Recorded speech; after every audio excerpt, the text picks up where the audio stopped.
नमस्कार दर्शकों, धर्म चर्चा में आपका स्वागत है। धर्म चर्चा के एपिसोड संख्या 9 में हम बात करेंगे अभिवादन की। आज की ये कथा उस समय की है जब महाभारत का युद्ध प्रारंभ हो चुका था।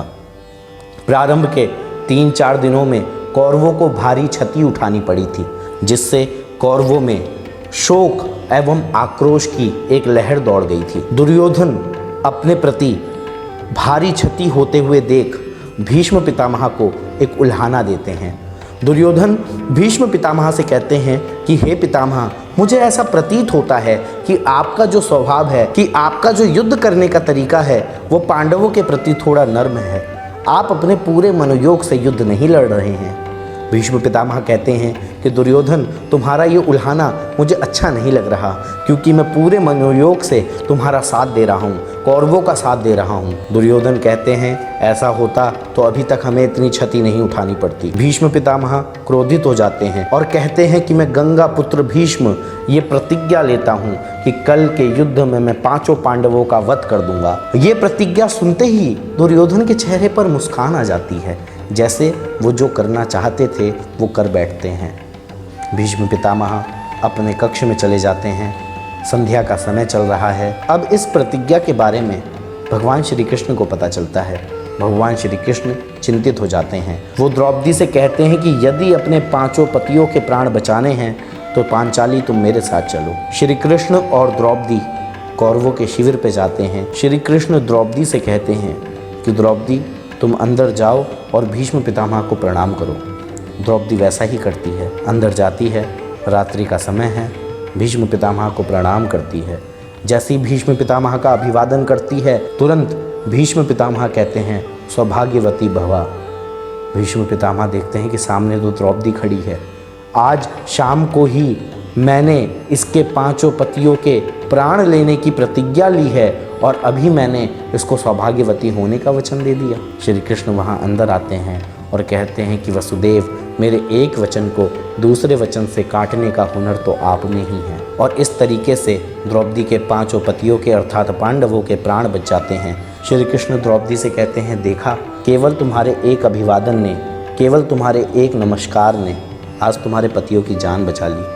अगर तुम आपस में सभी एक दूसरे को अभिवादन करते हुए चलते तो शायद इस महाभारत की नौबत ही नहीं आती, इस युद्ध की नौबत ही नहीं आती। अगर पांडव कौरवों का अभिवादन करते, कौरव पांडवों का अभिवादन करते।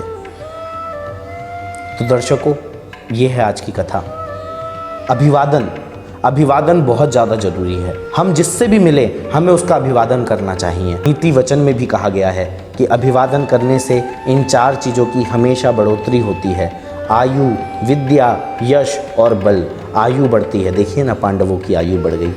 विद्या, आप जिसको भी अभिवादन करोगे वो आपको कुछ अच्छी सीख देगा, विद्या बढ़ेगी। यश, आप जब अभिवादन करना सीख जाओगे तो लोग आपकी तारीफ़ करेंगे यहाँ वहाँ कि वो कितना अच्छा है, जब कितना मिलनसार है। ये मिलनसार शब्द आजकल यूज होता है, आजकल इस्तेमाल किया जाता है। और बल, और आपका बल भी बढ़ेगा, आपका आत्मविश्वास बढ़ेगा, आत्मबल बढ़ेगा, आप संबल बनोगे। आपको किसी से इंटरेक्शन करने में हेजिटेशन नहीं होगी। आज के ज़माने में 70% लोग संकोच में ही जीते रहते हैं। और आज पर्सनैलिटी डेवलपमेंट की क्लासेस में सबसे ज़्यादा इस टॉपिक पे बात होती है कि एक्सट्रोवर्ट कैसे बने। आज की इस कथा में मुझे एक छोटी सी कहानी याद आ रही है। ये कहानी आज के ज़माने की कहानी है।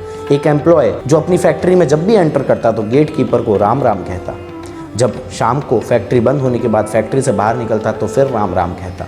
ये प्रक्रिया लगातार चलती। ऐसा कोई दिन नहीं जाता कि जब वो एम्प्लॉय आते समय और जाते समय उस गार्ड को, उस गेट कीपर को राम राम ना कहता हो। एक बार की बात है, वो एम्प्लॉय फैक्ट्री के अंदर काम कर रहा था और काम करते करते कोल्ड स्टोरेज में कुछ रखने गया।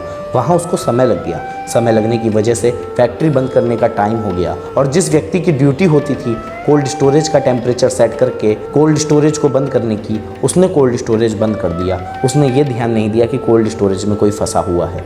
फैक्ट्री बंद हुई, सभी लोग अपने अपने घर चले गए। वो व्यक्ति जब गेट के पास पहुँचा कोल्ड स्टोरेज के, तो कोल्ड स्टोरेज का गेट तो खुला नहीं और तापमान लगातार गिरते जा रहा था। वो व्यक्ति बड़ा परेशान हो गया। प्रारंभ में थोड़ा छटपटाया और फिर उसके बाद शांति से फर्श पर बैठ गया। अपने बीवी बच्चों को याद करने लगा कि पता नहीं मैंने ऐसा क्या गलत किया था जो आज मुझे ये दिन देखना पड़ रहा है।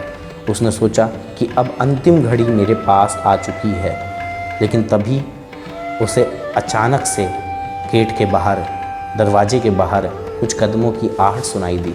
कदमों की आहट को सुनते ही उसने देखा कि कोल्ड स्टोरेज का गेट खुल गया है। वो दौड़ के बाहर निकला, अपने श्वास को उसने बैलेंस किया और जब आंखें खोल के देखा तो देखा कि वो गेट कीपर सामने खड़ा है। उसने गेट कीपर से कहा कि तुम्हें कैसे पता चला कि मैं अंदर फंस गया हूँ। गेट कीपर ने कहा, साहब मुझे सुबह तो आपकी राम राम मिली थी, लेकिन शाम को आपकी राम राम नहीं मिली। शाम को आपकी राम राम नहीं मिली तो मैं आपकी राम राम को बड़ा मिस कर रहा था। मैंने पंचिंग मशीन में देखा कि आप बिना राम राम किए कैसे चले गए। मैंने देखा वहाँ आपके पंच ही नहीं हैं। मैं समझ गया कि अभी तक आप फैक्ट्री से बाहर नहीं गए हो और मैं पूरी फैक्ट्री में आपको ढूंढते गया। जब आप मुझे नहीं मिले तो मेरे मन में आया कि इस कोल्ड स्टोरेज में आप जाते रहते हैं, मैं इसमें भी देखता हूँ और यहाँ आप मुझे मिल गए। तो देखा आपने, उस व्यक्ति के प्राण इस राम राम ने बचा लिए, अभिवादन ने बचा लिए। तो मैं आप सभी से निवेदन करूँगा, अपनों से बड़ों को, अपने साथियों को और अपने छोटों को अलग अलग तरीके से, नए नए तरीके से अभिवादन करें, प्रणाम करें, राम राम करें।